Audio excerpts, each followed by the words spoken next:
সেটা হচ্ছে প্রাতঃকাল আসিতেছে। প্রাতঃকাল আসিতেছে মানে অন্ধকার দূর হয়ে যাচ্ছে।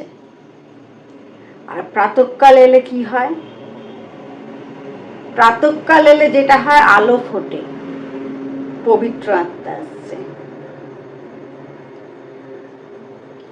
পবিত্র আত্মার কাজ বৃদ্ধি হতে চলেছে, পবিত্র আত্মার উপস্থিতি বৃদ্ধি হতে চলেছে, পবিত্র আত্মার অনুগ্রহ বৃদ্ধি হতে চলেছে।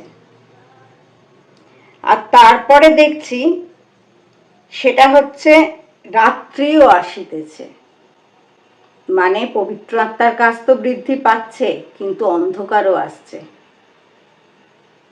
রক্ত ঘূরিত হতে চলেছে।